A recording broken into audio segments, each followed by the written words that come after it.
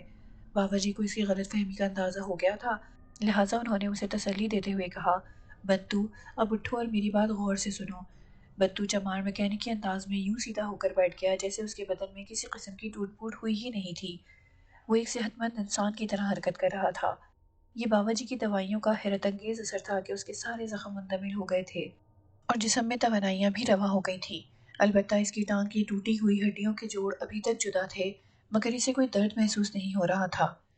بابا جی نے بنتو چمار کو اس کی بیوی اور بلونت سنگھ کے تعلقات سے آگاہ کیا اور سمجھایا، دیکھو بنتو، جو بندہ اپنی حفاظت نہیں کر سکتا وہ بے غیرت کہلاتا ہے۔ ضروری نہیں کہ آدمی جسمانی طور پر طاقتور ہی ہو تو اپنی غیرت کا اظہار کر سکے۔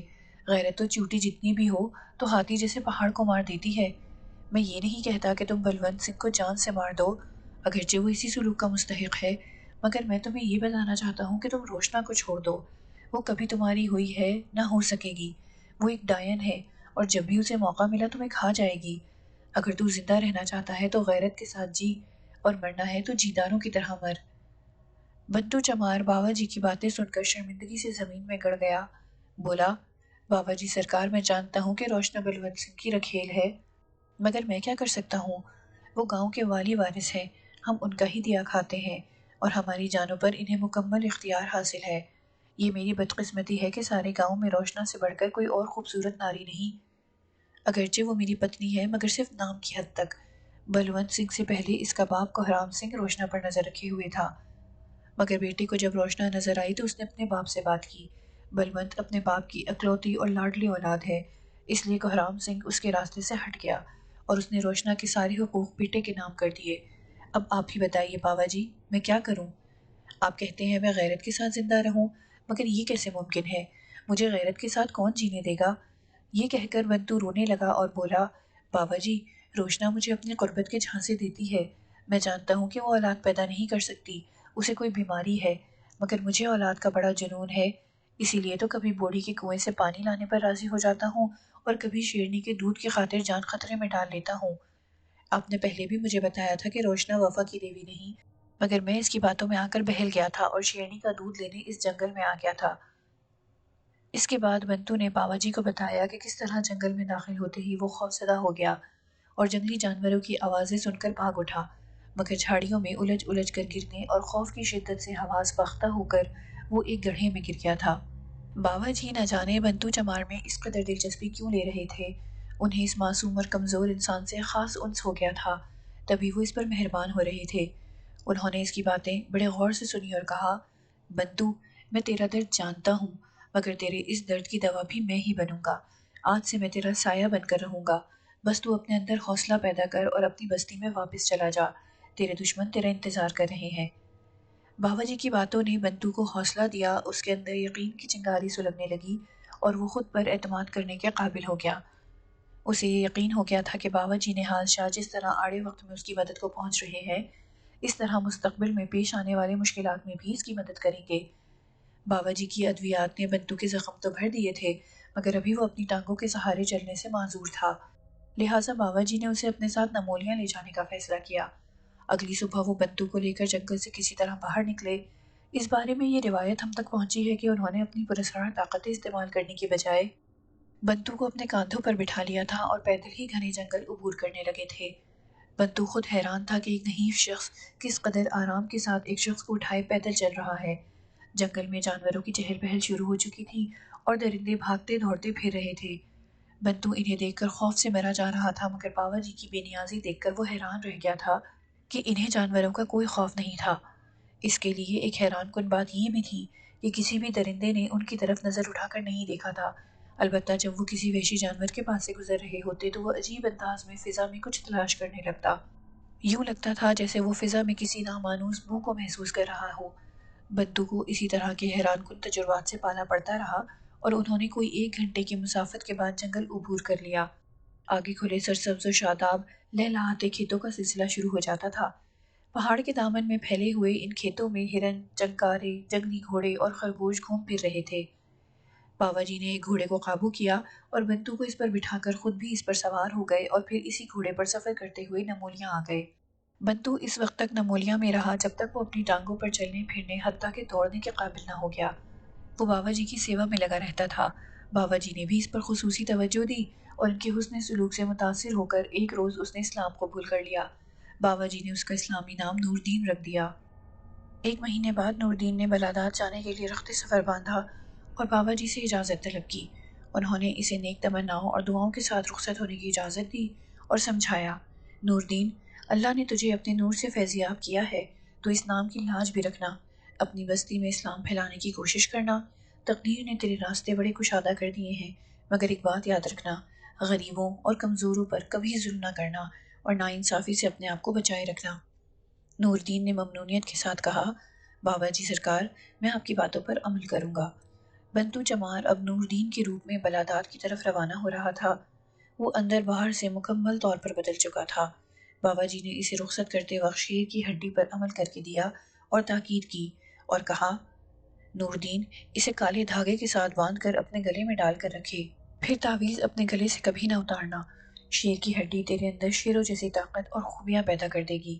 یاد رکھ، یہ راز بھی کسی کو نہ بتانا کہ تمہاری طاقت بڑھانے میں یہ تعویذ کیا کمالات دکھا رہا ہے۔ نور دین نے تعویذ لے کر سنبھال لیا اور اسی روز بلادات کے لیے روانہ ہو گیا۔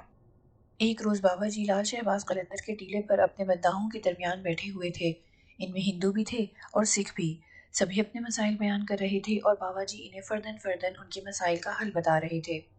کسی کو وہ تعویذ دے رہے تھے تو کسی کے لیے طبی ادویات تجویز کر رہے تھے۔ انہوں نے منصور خان کے واقعے کے بعد اپنی یہ عادت بنائی تھی کہ وہ حتی الامکان اپنی پراسرار طاقتوں، بالخصوص جنات کے ذریعے سائلوں کے مسائل حل نہیں کراتے تھے، بلکہ عملیات اور علم نجوم کی بدولت لوگوں کے مسائل حل کرنے شروع کر دیے تھے۔ انہوں نے پراسرار علوم کا ایک ملغوبہ سا بنا لیا تھا۔ وہ بیک وقت قرآنی علوم سے بھی استفادہ کرتے تھے اور اس کے ساتھ ساتھ طب اور نجوم کو بھی استعمال کرتے تھے۔ یہ بات ہمیں معلوم نہیں ہو سکی کہ بابا جی کو یہ ستاروں کا علم کیسے حاصل ہوا۔ البتہ اس بارے میں یہ روایت مشہور ہے کہ یہ علم انہوں نے اپنے ہی گاؤں کے ایک پنڈت سے سیکھا تھا۔ نمولیا میں ہندو بھی آباد تھے۔ وہ پنڈت کالے جادو اور جوتش کا علم جانتا تھا۔ غالباً اسی نے بابا جی کو جوتش اور کالے علوم کی چاٹ لگائی تھی۔ میں اپنے جد امجد کی ان پراسرار قوتوں کو روحانیت کا حصہ اس لیے نہیں ٹھہرا سکتا کہ وہ قرآن پاک اور نمازیں پڑھنے کے علاوہ دیگر علوم پر بھی دسترس رکھتے تھے۔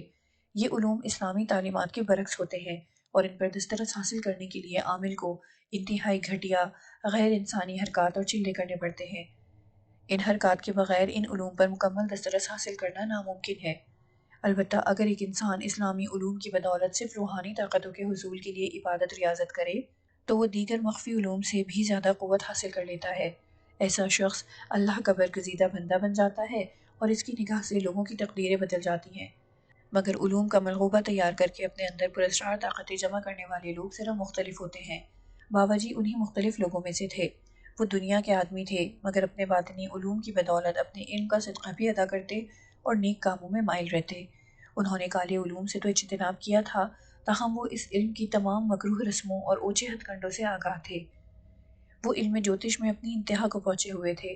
یہ علم چونکہ ستاروں کے حساب کتاب، ان کی چال ڈھال اور انسانی زندگیوں پر ان کے اثرات کے بارے میں روشنی ڈالتا ہے، اس لیے بابا جی اسے غیر اسلامی سمجھتے ہوئے اس کا پرچار بہت کم کرتے تھے۔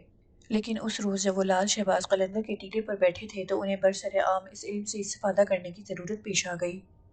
ہوا یوں کہ انہوں نے اپنے خاندان کے آدمیوں کے زائچے بنانے شروع کر دیے اور کئی گھنٹوں تک ستاروں کی الجھی چالیں تلاش کرنے میں مصروف رہے۔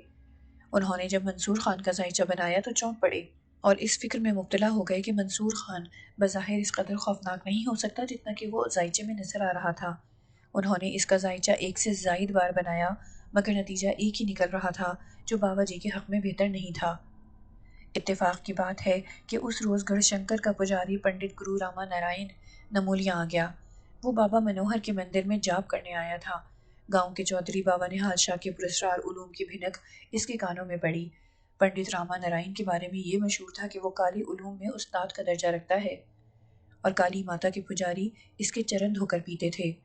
بابا جی کی شریک برادری کے دماغ ابھی ٹھکانے نہیں آئے تھے، اس لیے انہیں جو ہی یہ خبر ملی کہ گڑھ شنکر سے پنڈت راما نارائن آیا ہے تو انہوں نے بابا جی کے خاتمے کے لیے اس کی مدد حاصل کرنے کا منصوبہ بنایا اور اس مقصد کے لیے منصور خان کو آگے کر دیا۔ منصور خان نے پہلے تو ان کا ساتھ دینے سے صاف انکار کر دیا مگر برادری کے بار بار تانوں سے گھبرا کر اس نے پنڈت راما نارائن سے ملنے کا فیصلہ کر لیا اور اسی شام رات ڈھلتے ہی وہ بابا منوہر کے مندر میں گیا۔ اس نے پنڈت راما نارائن سے مل کر اس بات پر راضی کر لیا کہ وہ بابا جی کو کالے جادو کی بدولت ختم کر دیں۔ راما نارائن بڑا گھاگ اور شیطان کا چیلا تھا۔ اس نے منصور خان سے کاروباری لہجے میں بات کی اور کہا، بالکہ میں تیرا کام کر تو دوں مگر مجھے کیا ملے گا؟ آپ جو حکم کریں میں حاضر کر دوں گا منصور خان نے جواب دیا، نہیں بالکے، تم مجھے راضی نہیں کر سکو گے۔ راما نارائن کی آنکھوں میں ہوس کی چنگاریاں سلگ رہی تھیں، لمبی لمبی جٹائیں، ماتھے پہ سندور، ٹھوس بدن، عمر 50 برس کے لگ بھگ۔ اس نے منصور خان کی آنکھوں میں آنکھیں ڈالتے ہوئے پوچھا، تم یہی چاہتے ہو نا کہ نہال شاہ کو مار دوں اور تم لوگ اس کی حویلی اور زمینوں پر قابض ہو جاؤ اور تمہیں گاؤں کی چودراہٹ مل جائے؟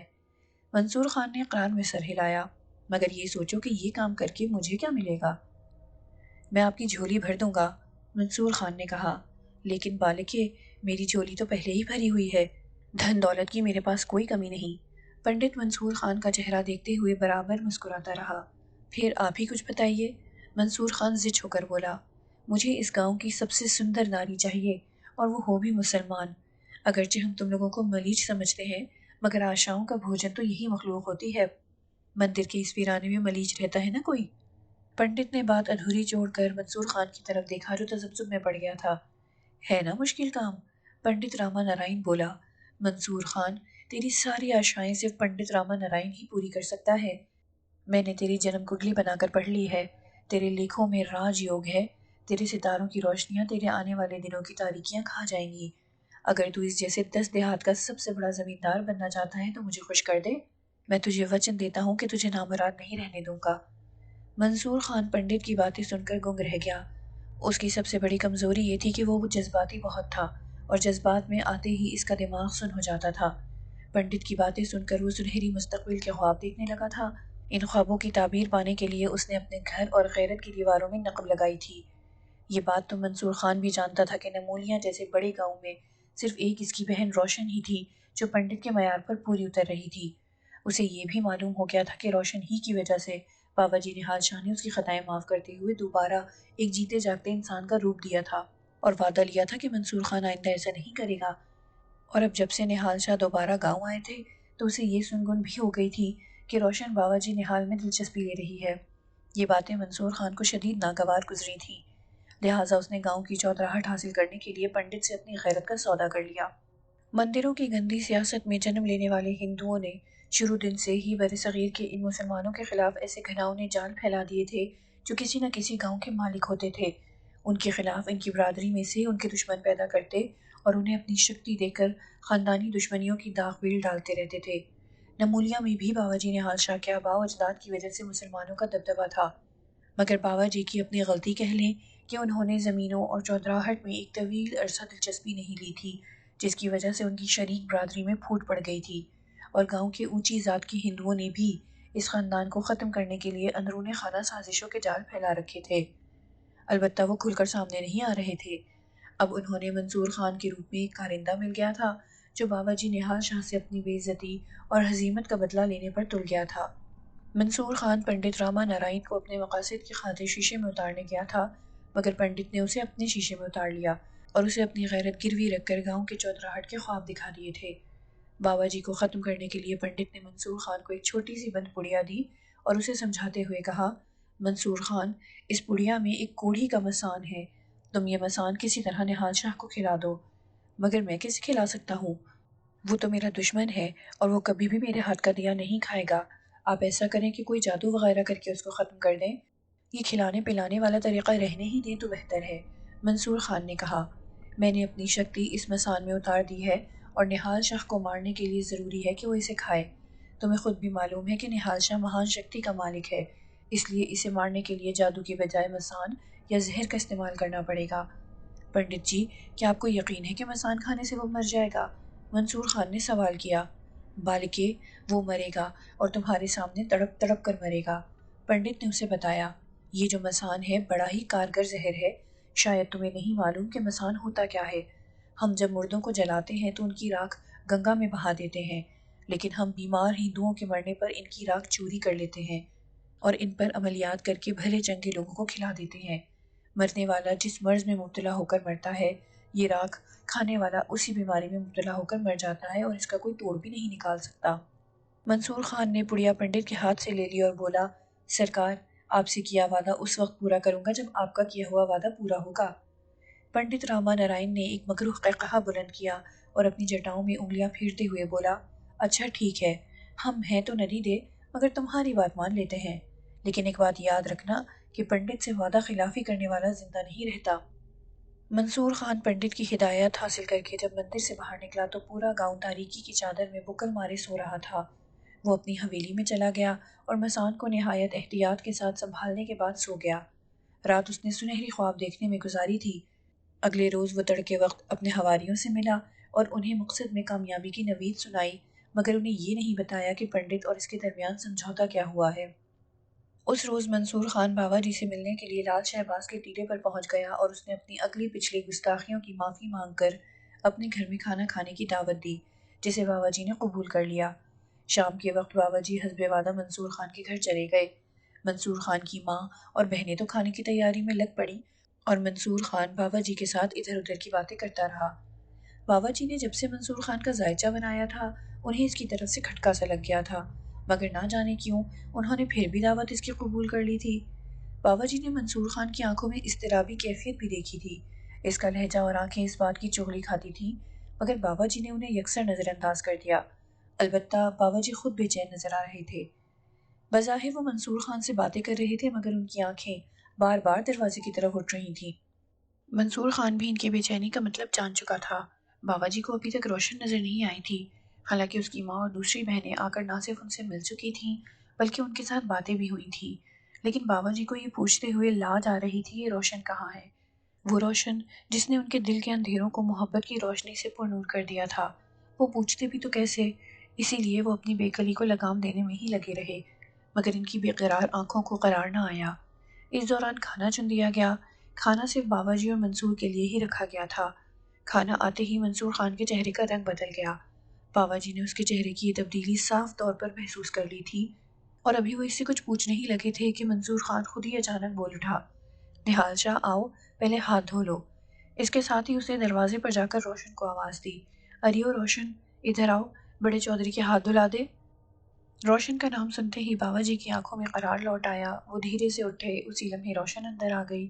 اس نے بھاری سی چادر سے سر ڈھانپ رکھا تھا۔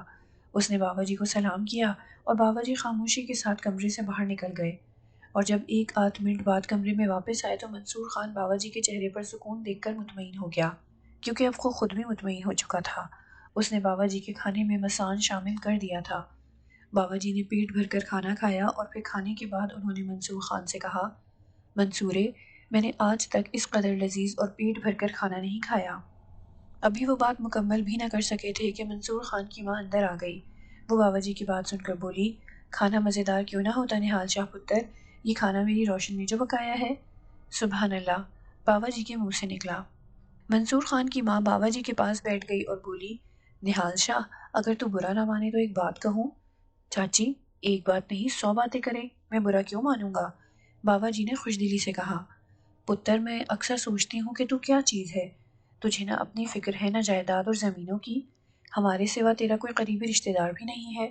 اگر تیرے ماں باپ زندہ ہوتے یا کوئی بہن بھائی ہی ہوتا تو شاید تمہیں ان کی فکر ہوتی اور تو ان کے لیے اور پھر اپنے لیے کچھ اچھا برا سوچتا، لیکن اللہ نے تجھے ساری فکروں سے ہی آزاد کر دیا ہے۔ اب میری مان، شادی کر لے۔ یہ بھری جوانی کی عمر تو کب تک اکیلا رہے گا؟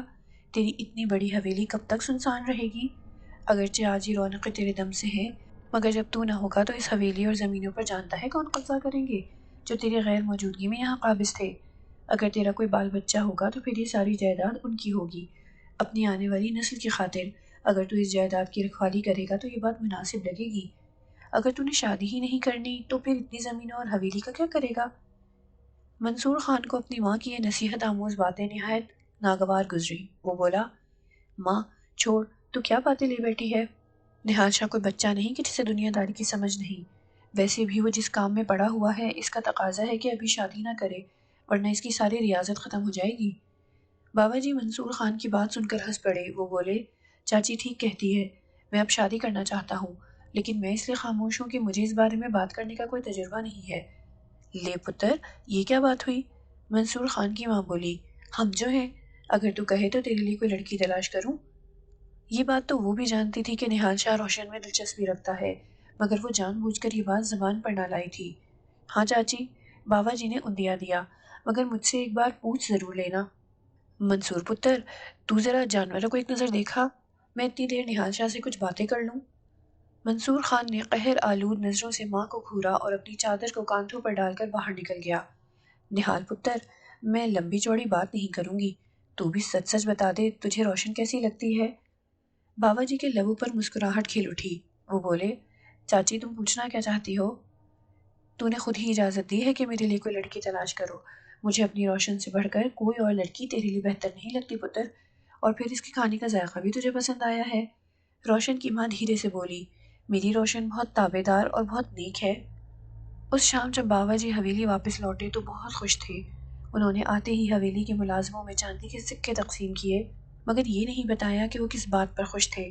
لیکن ان کی خوشیوں پر اس وقت زوال شروع ہو گیا جب اچانک ان کی طبیعت گھبرانے لگی اور انہیں سنبھلنے کا موقع ہی نہ مل سکا۔ بابا جی کو یوں محسوس ہونے لگا جیسے کسی نے ان کے دل کو مٹھی میں جکڑ لیا ہے اور دماغ دھواں دھواں سا ہونے لگا ہے۔ جسم میں سے توانائی یوں زائل ہو گئی جیسے برسوں کے بیمار ہوں۔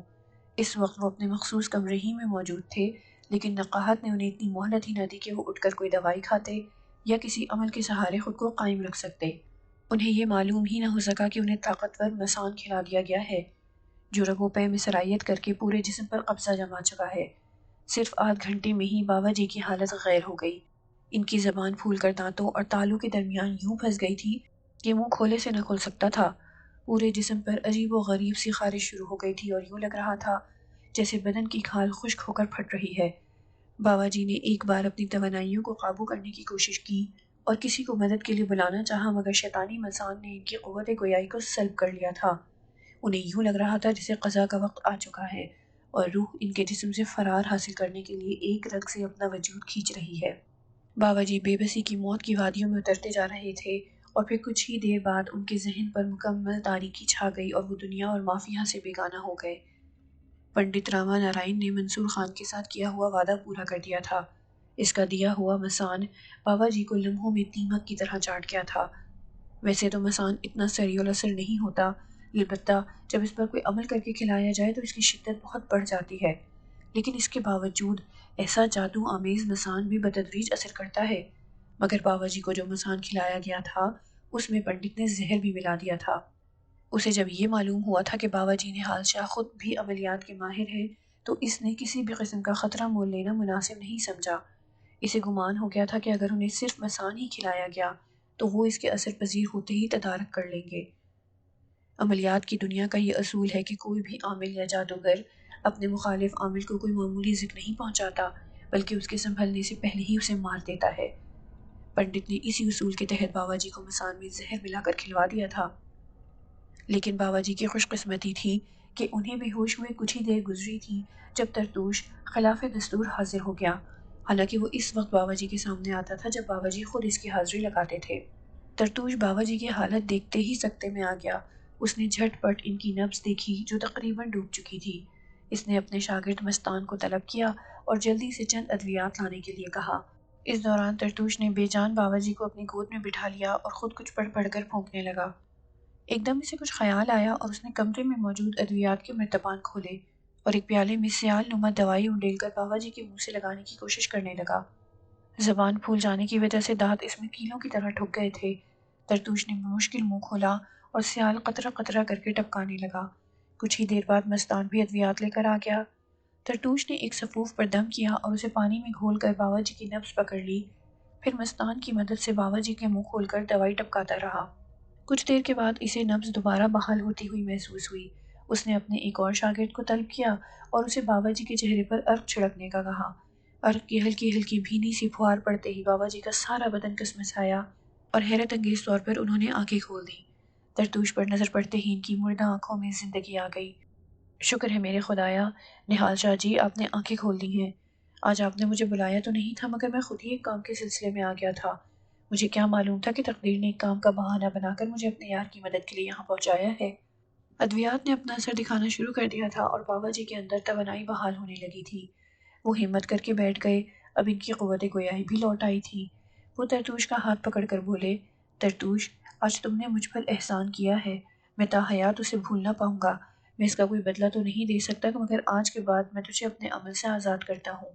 جب بھی کوئی عامل عملیات کے زور پر جنات یا کسی دیگر نادیدہ مخلوق کو قابو کرتا ہے تو وہ اس کی مدی اور غلام ہو جاتی ہے۔